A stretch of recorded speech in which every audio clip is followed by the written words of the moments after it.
folks, welcome back to another video. You join me back where it all began on Sling Mountain, wearing my nice newly designed Sling Mountain t-shirt, available in our shop, link below. Today's video is not going to be on Sling Mountain. We're going to actually redo a video that I did at the beginning of the first lockdown in the UK. It seems like a lifetime ago now. And the video was on releasable abseil, so you might use that with groups or just introducing any novice to abseiling. To be honest, I'll do that whether I'm doing a taster session for a group of kids or introducing abseiling to someone at Troubleshooting or anywhere else really. So it's a really useful set of skills. The first video I did way back then, well, the content was fine. I can't watch it back, I'm like scared of the camera. It's in portrait rather than landscape. The quality isn't quite up to my standards now. I'm not saying that these are the best quality in the world, but that one definitely wasn't. So we'll go and revisit that at the crag. So what will happen is, by the power of editing and cutting in Premiere Pro, you will join me at Lion Rock in just a moment.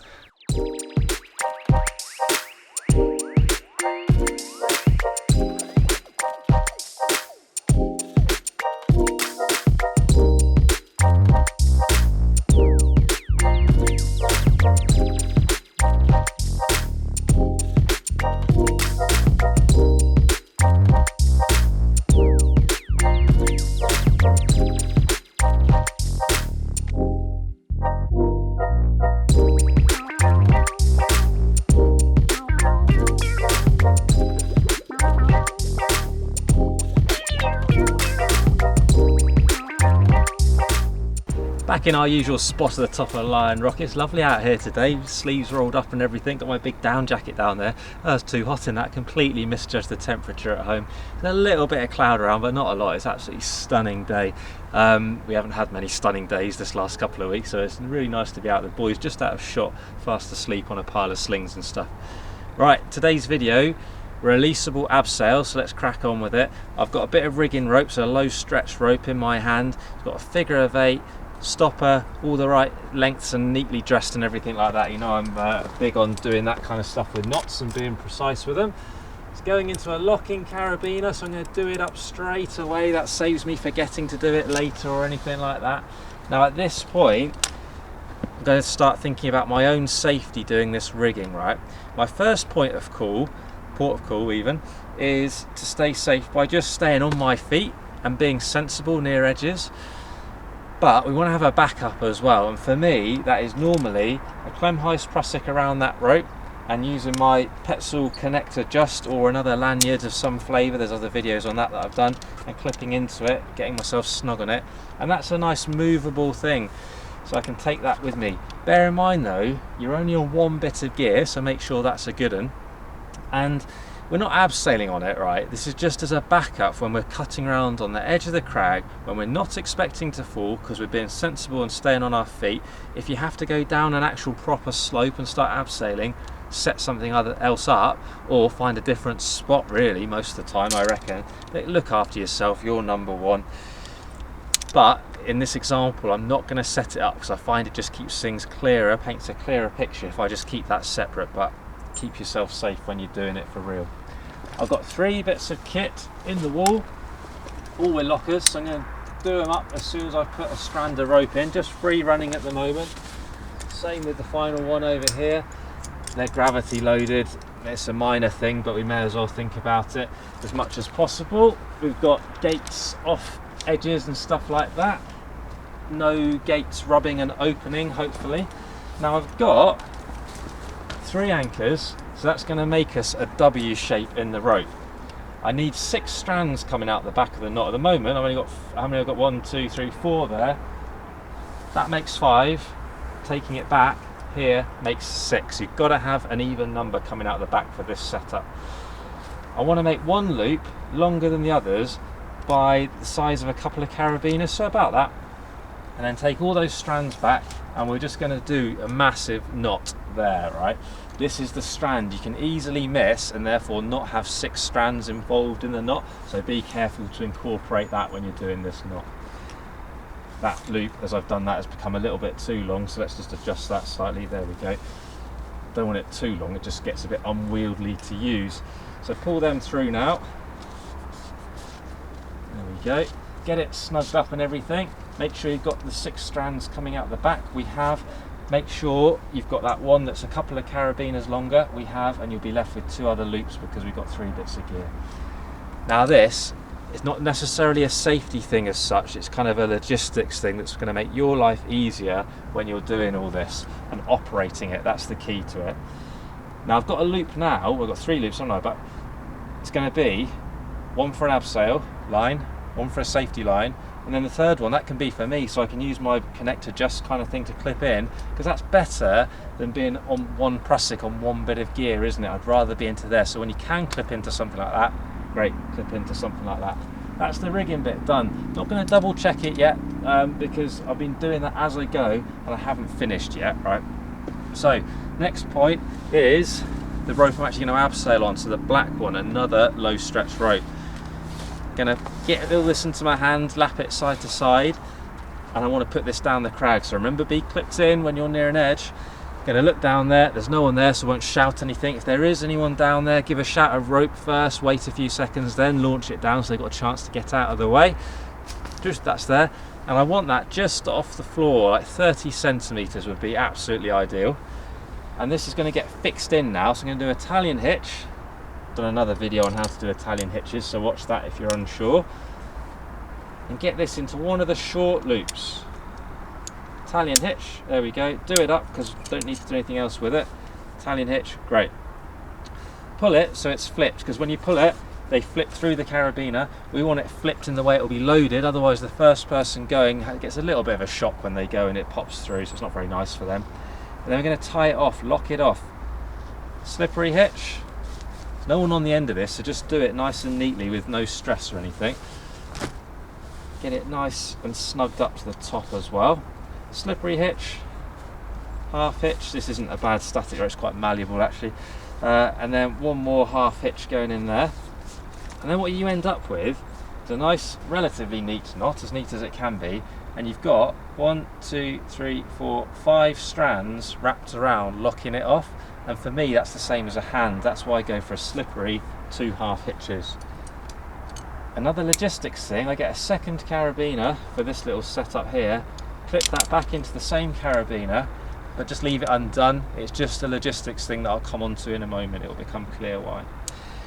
Now at this point, I'm starting to get a bit of a mess down here, so what I'll do is I'm just going to pile the rope over here so it's out of the way. I'm assuming my climbers, my abseilers are going to come from this direction. There's loads of black rope on the floor there, so I want this all to be out the way completely in a pile here. I'll probably fast forward this bit on the video. What we're left with now is a nice clear path into the abseil, right? I put this down on the floor a minute ago because it's jangling around really loudly on my harness, but let's load that up now. So it's a figure of 8 device. They're just chunky, they take a lot of wear, and they're pretty cheap. An ATC style device works just fine. They're harder to load onto a chunky static, they're more expensive and will wear out quicker. So if you're doing this in a group situation, figure of 8 is much better than an ATC. If you're doing a releasable abseil whereby you might be teaching someone, let's say at Traumatics, that's somewhere I use a lot, well, we've actually been climbing, so we're going to use what we've got, it'll probably be an ATC. You could abseil on that, but we want a backup involved as well. So if our client, our abseiler, does let go, bad things won't happen, right? I don't want to have them using a prusik yet. That's kind of a little bit more advanced. Just want to get abseiling, get used to it. It's quite a stressful thing if you remember back to your first ever abseil. Stressful enough now. So I'm going to provide the backup for them. This is where the long loop comes in. Clip it, flip it.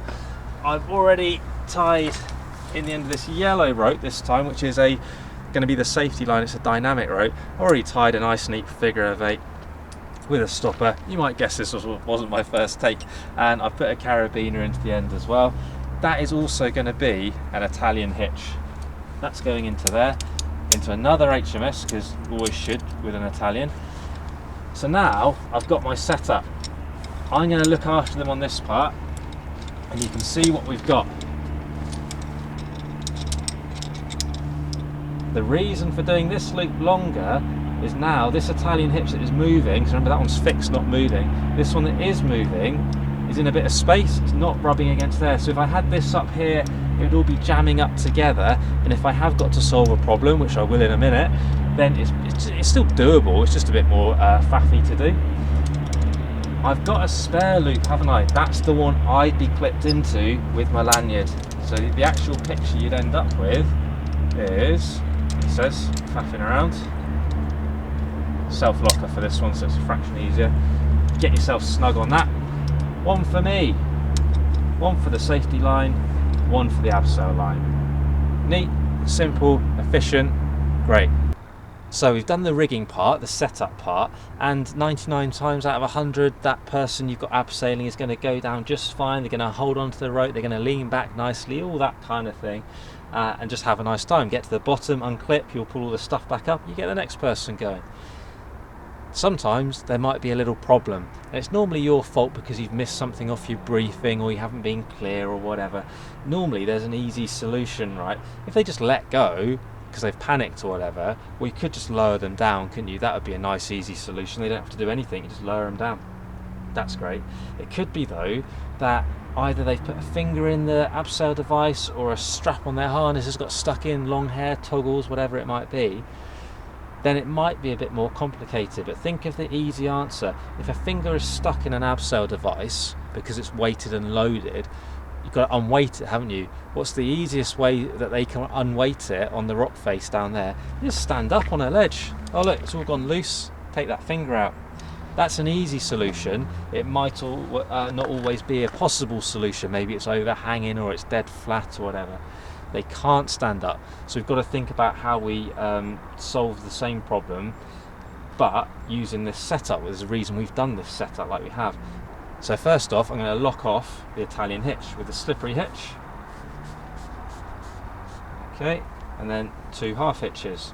Remember, this is all under load at the moment, so there's potential for it to slip, and I don't really want it to slip. It's going to be scary for them. Their finger might get pulled in more. So as much as possible, do all that without letting any slip through. So you might find when you're doing the slippery hitch to start with, you grab the whole Italian hitch like that, a proper strong grip on it, and that will stop it slipping through. Have a play with that, it's worthwhile. At this point, I'm actually hands-free because they're locked off on that now. So they're tight on their safety line. Their finger's still wedged into that abseil device, which is on the abseil line. So I need to give them some slack on this, which is why we've done a tied off Italian. Because I didn't do that up earlier on purpose, it's quick to get off, right? Rather than any gates getting stuck or anything like that. Remember, in your mind then, it was slack. If that was tight up to here, and it was all under load, they got their finger stuck, how can I get it off if it's tight? It's a lot more involved, so make sure if you are going to clip this back, you don't have to, it's just a nice neat way of doing it, I think. Make sure it stays loose, otherwise you're giving yourself a bigger problem to solve. Just going to clip that up there out of the way. Right, I want to undo this one. I'm pretty bulletproof at that point. At this point, I grabbed that whole thing up there, so this is what I was talking about, not letting any slipping happen. I get rid of the second half hitch, and then I'm left with a slippery hitch that's not slipping because I've got a properly strong grip on it, and then I pop this through like so. No jolts or anything because of that top hand gripping hard. Then release that slightly and just gently pay out a bit of slack. Great, they can get their finger out. All is good with the world. 2 options now. Can either just let go of that, undo this lot and lower them down. They might want to carry on, they might have got their finger out and go, yeah, I want to do it properly. Well, great. We just have to reset then, don't we? So this isn't under load now, so I'm not worried about doing anything fancy with it. But slippery hitch, then go around both strands, half hitch, around the other, get it snugged up and neat, you know what I'm like with neat knots. Second half hitch. At this point, I could do this, I might wait till they're off because I'd probably rather just get them down, to be honest. They're probably pretty scared.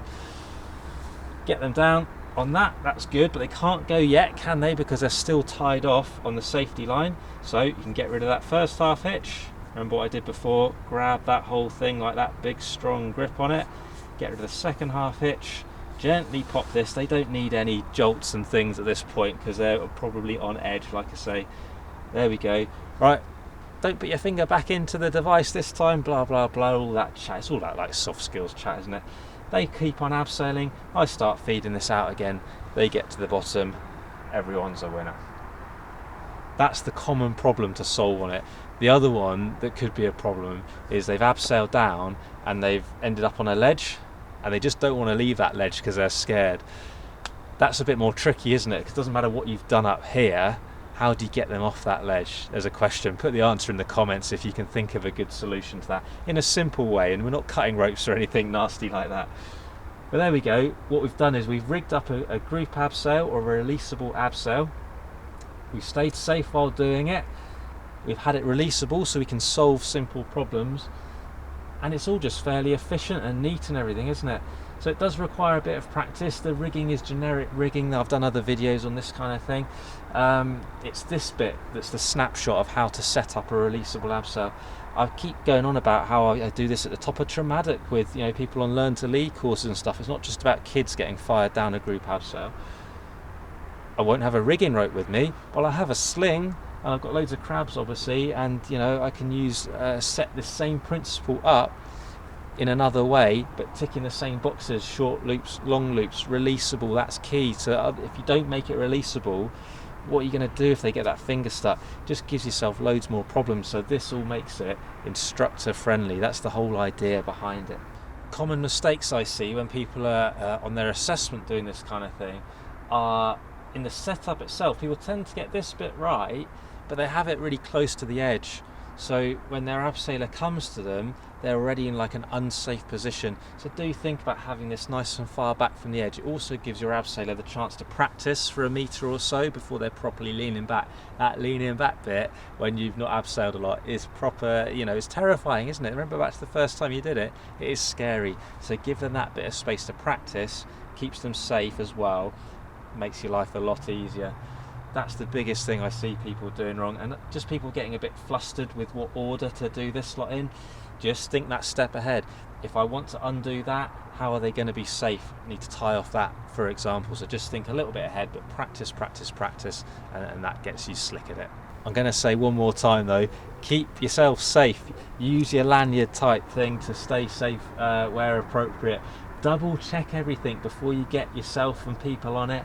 Keep everything neat and tidy and practice it. Practice the rigging, practice it in all sorts of different places so it becomes second nature. Think about your ABCs, anchors, belayer, climber, left to right, up and down as well. It's all got to make sense. We've got to tick off the rigging basics as well. The focus of this video was getting this bit right and solving the simple problem with it. Do fire away with any questions. As always, I'm happy to answer as best I can. Fire us on Insta, fire us on Facebook, click the like button, smash the subscribe button, admire this t-shirt, it could be yours. Find the buy me a coffee thing if you want to donate. All much appreciated. As I said, fire away with any questions. I hope you've enjoyed this video. More videos coming up very soon.